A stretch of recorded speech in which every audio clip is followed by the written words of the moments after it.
పిల్లలు కావాలనే మీ కలను నెరవేర్చుకోండి. మొదటి కన్సల్టేషన్, మొదటి స్కానింగ్ ఉచితం. వివరాల కొరకు హెగ్డే ఫెర్టిలిటీని సంప్రదించండి. నమస్తే, నేను Keshav. Welcome to Suman TV. భారతదేశంతో పెట్టుకుంటే ఏ దేశం పరిస్థితి అయినా ఎలా మారిపోతుంది అంటారు. ఇప్పుడు ఉదాహరణగా బంగ్లాదేశ్ తాజాగా నిలుస్తుంది. మొన్నటి వరకు మాల్దీవ్స్ ఉదంతం, బంగ్లాదేశ్లో రాజుకున్నటువంటి అంతర్గత కల్లోలం నేపథ్యంలో భారతదేశం పైన కూడా విషం కక్కే ప్రయత్నం జరిగింది. ఫైనల్గా ఇప్పుడు తిండికి దిక్కులేదు మహాప్రభు ఆదుకోండి అంటూ విజ్ఞప్తుల మీద విజ్ఞప్తులు వస్తున్నాయి. అసలు బంగ్లాదేశ్లో ఏం జరిగింది? పక్క దేశంతో పైగా పెద్దన్న పాత్ర పోషించేటువంటి దేశంతో అనవసర వైరం ఎందుకు తెచ్చిపెట్టుకున్నారు? ఈ అంశాలను విశ్లేషించే ప్రయత్నం చేద్దాం. మనతో పాటు అనలిస్ట్ సుబ్రహ్మణ్యం గారు నమస్కారం. నమస్తే సార్. మొత్తం స్టోరీలో బంగ్లాదేశ్ అంతకు ముందర కథ పక్కన పెట్టేసి షేక్ హసీనాని తప్పించిన దగ్గర నుంచి రోజు ఏదో ఒక ఇష్యూ వస్తుంది. మతపరమైనవి కావచ్చు, హింసపరమైనవి కావచ్చు. ఇప్పుడు ఫైనల్గా ఏంటంటే తిండి గింజలకి దిక్కులేని పరిస్థితి వచ్చింది. అదే సార్, అర్జెంటుగా ఆదుకోండి, డిస్కౌంట్ ప్రైస్కి మాకు బియ్యం సరఫరా చేయండి అని భారతదేశానికి నరేంద్ర మోడీ ప్రధానమంత్రి గారికి విజ్ఞప్తుల మీద విజ్ఞప్తులు వస్తున్నాయి. అదే సార్. సో ఏం జరుగుతుంది బంగ్లాదేశ్లో? ఎందుకు ఇంత సంక్షోభం నెలకొని ఉన్న పరిస్థితి ఏర్పడింది? టెన్నెంట్ వాసాలు లెక్క పెడితే అధోగతి పాలవుతారని చెప్పడానికి బంగ్లాదేశ్ను ఉదాహరణగా తీసుకోవాలి సార్. చరిత్ర చూస్తే ప్రతిసారి సహాయం చేసింది భారతదేశమే. స్వాతంత్రం భిక్ష వేసింది. ఆ రోజు కూడా ఏడుకున్నారు, మమ్మల్ని హింస పెడుతున్నారు, మమ్మల్ని నాశనం చేస్తున్నారు, కాపాడండి మహాప్రభు అంటే అప్పట్లో ఉన్నటువంటి ఇందిరాగాంధీ గారు పోయి సహాయం చేసినారు. అన్నిటికీ మించి అన్ని కట్టుబాట్లన్నీ తెంచుకొని ఆ విధంగా ఎప్పటి నుంచో చరిత్రలో సహాయం చేస్తున్నటువంటి, అంటే అన్నం పెట్టిన చేయని నరకడం అంటే వాళ్ళకి అంత సహాయం చేసిన భారతదేశానికి సంబంధించిన హిందువులు, అది కూడా మైనారిటీ అయిపోయినారు, 8% ఎంత అయినారు అక్కడ.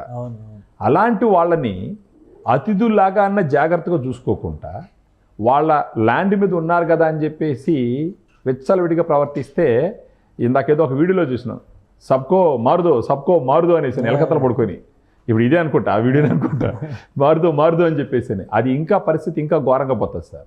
ఈ సమయంలో మళ్ళీ ఇంకొకటి ఆలోచించాలి. కొంచెం కూడా ఒక పక్క చిన్మయ దాస్ని అయితే లోపలేసినారు. పవన్ కళ్యాణ్ గారు అదే చెప్తారు ప్రతిసారి, మేము భిక్ష వేసినాము. రీసెంట్గా కూడా ట్వీట్ చేసినారు ఏమని, 6 రోజుల్లో 3600 మంది భారతదేశపు సైనికులు అసూలు బాసినారు, 90,000 మందిని పాకిస్తాన్ సైనికుల్ని చెరబట్టినారు.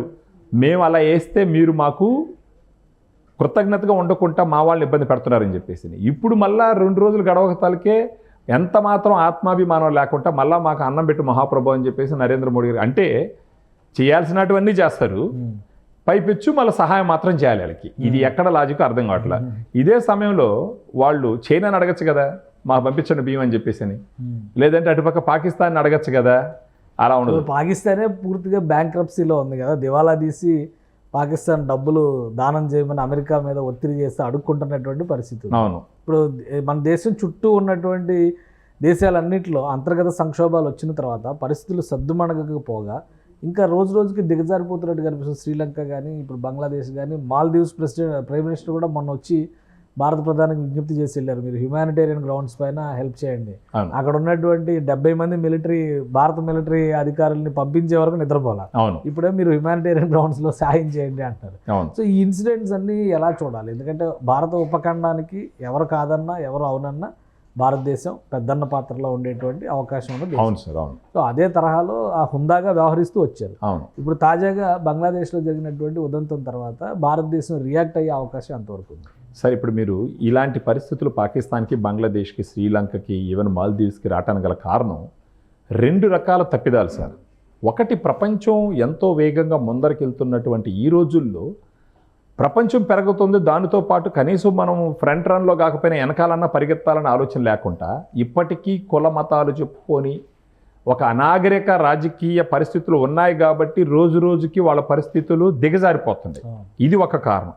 రెండో కారణం, హిస్టారికల్గా ఎవరు సపోర్ట్ చేసినారు, మనకు కష్టాలు వచ్చినప్పుడంతా ఎవరు మనకు వెన్నుదన్నుగా ఉన్నారన్న విషయం మర్చిపోయి భారతదేశానికి శత్రువు అయినటువంటి చైనాతో పోయి చేతులు గలపడం వల్ల వస్తున్నటువంటి పరిస్థితులు. ఇప్పటికైనా సరే వాళ్ళు తెలుసుకోకపోతే, అట్లీస్ట్ మనకు ఇలాంటి సమయంలో సహాయం అడిగినప్పుడు, ఇలాంటి సమయంలో ఫర్ ఎగ్జాంపుల్ నరేంద్ర మోడీ గారి ప్రభుత్వం ఉంది, ఇప్పుడు బంగ్లాదేశ్ మాకు బియ్యం దానం చేయండి అని అడిగింది, అది కూడా 30 రూపాయలకు 35 రూపాయలకు. దీన్ని ఒక ఆపర్చునిటీ, ఇంటర్నేషనల్ ప్రైస్ లో 80-90 రూపాయలు ఉంది ఈజీగా. మనకి ఇక్కడ 40 రూపాయలకు 50 రూపాయలకు రావట్లేదు సార్, వాళ్ళకి ఎందుకు 34 రూపాయలకి ఇవ్వాలి? ఫస్ట్ ఆఫ్ ఆల్ అక్కడ ఉండే మన వాళ్ళని కొడతారు, వేధిస్తారు, లోపలేస్తారు, అన్ని చేస్తారు, మళ్ళీ తినడానికి మాత్రం ఇక్కడ ఆధారపడి ఉండడం. ఇలాంటి సమయంలో అయినా సరే భారతదేశం ఇప్పుడు ఎట్టంటే మాటలతో చెప్తే ఎన్నప్పుడు కనీసం కడుపులు మాడినప్పుడన్నా వాళ్ళకి చెప్తే అర్థమయ్యే అవకాశం ఉంది. ఈ టైంలోనే సరే మన సెంట్రల్ గవర్నమెంట్ చెప్పాలా, వాళ్ళకు ఒక హితబోధ చేయాలి. మీరు ఈ మత రాజకీయాలు పక్కన పెట్టి మాతో మంచిగా ఉంటే అన్ని సమయాల్లో మీకు అండగా ఉంటాం, ఇదే విధంగా కంటిన్యూ అవుతుంటే ఇలాంటి సంక్షోభాలు వచ్చినప్పుడు మీ పరిస్థితి ఏమవుతుందని చెప్పాల్సినటువంటి ఒక అవసరం.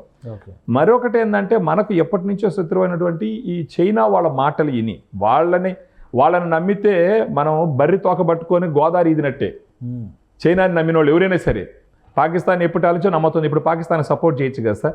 అదే ఊహించండి, పాకిస్తాన్ భారతదేశంతో బాగా ఉండుంటే ఎంత లేదని మన దాయాది దేశం అది సహాయం చేసుంటారా మీరు చెప్పండి.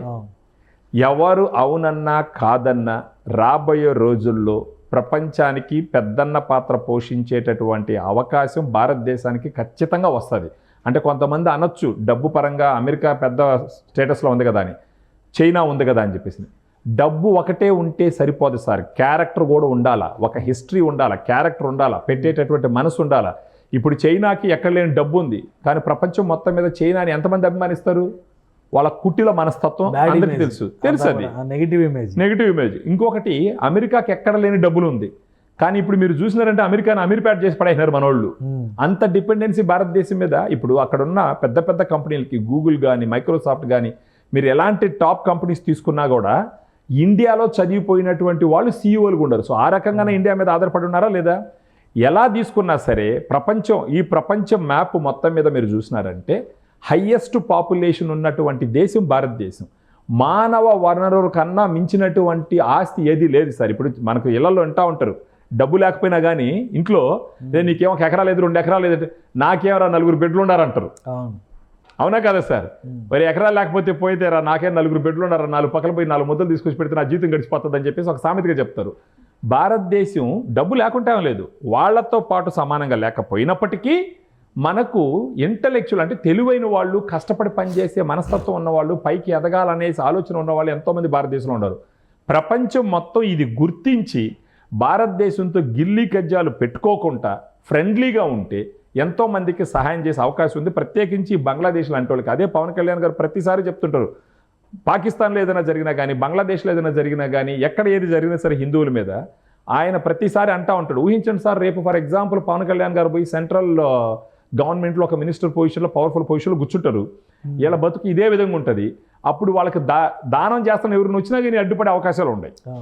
సో ఈ జరుగుతున్నటువంటి పరిస్థితులన్నీ గమనించి ఇప్పటికైనా సరే బంగ్లాదేశ్ బుద్ధి తెచ్చుకొని అక్కడ ఉన్న హిందువులకి సహాయం చేస్తూ, వాళ్ళని అట్లా సహాయం చేయకపోయినా పర్లేదు, వాళ్ళని ఇబ్బంది పెట్టకుండా వాళ్ళకు ఉన్న మానవ హక్కుల్ని, వాళ్ళకు ఉన్నటువంటి అట్లీస్ట్ హ్యూమన్స్గా వాళ్ళకు ఉన్నటువంటి సివిల్ రైట్స్ని ప్రొటెక్ట్ చేసి చూసుకుంటే ఖచ్చితంగా. ఇప్పుడు బియ్యం ఏమని సార్, మనది రైస్ బౌల్ ఆఫ్ వరల్డ్ మంది ఇండియా. ఒకవేళ గవర్నమెంటే డిసైడ్ అయితే రేషన్ బియ్యమే లక్షల టన్నులు ఎత్తేస్తున్నారు ఎక్కడికో. అలాంటిది 1,13 లక్షలు అట్టు ఎత్తేస్తున్నారు. అలాంటిది ఇలాంటి దేశానికి ఏదైనా సమస్య వచ్చినప్పుడు బియ్యం దానం చేయకుండా పోతామా? ఊరికి అడిగినా ఇస్తారు. స్వతంత్రాన్ని దానం చేసిన వాళ్ళు బియ్యం ఊరికి అడిగినా ఇస్తారు, కానీ వాళ్ళు ఉండాల్సిన పద్ధతిలో ఉండాలి. సో పాయింట్ ఏంటంటే, ఈ పాకిస్తాన్ అయినా సరే ఈ రోజు కాకపోయినా రేపొక రోజుకైనా సరే భారతదేశం కాళ్ళు దగ్గరికి రావాల్సిన పరిస్థితి తప్పదు సార్. పాకిస్తాన్ అయినా సరే, బంగ్లాదేశ్ అయినా సరే, శ్రీలంక అయినా సరే, నేపాల్ అయినా సరే, ఈ మయన్మార్ అయినా, ఇప్పుడు మళ్ళీ మాల్దీవ్స్ అయినా సరే, మన చుట్టుపక్కల ఉన్న చిన్న చిన్న గ్రామాలు ఇవి ఖచ్చితంగా మనతో బాగుంటే గ్రామాలే సార్. చిన్న గ్రామాలు, అసలు కుగ్రామాలు అనుకోవాలి వాటిల్ని. మన కంట్రీలో ఒక స్టేట్ అంత సైజు లేవు అవి మీరు తీసుకుంటే.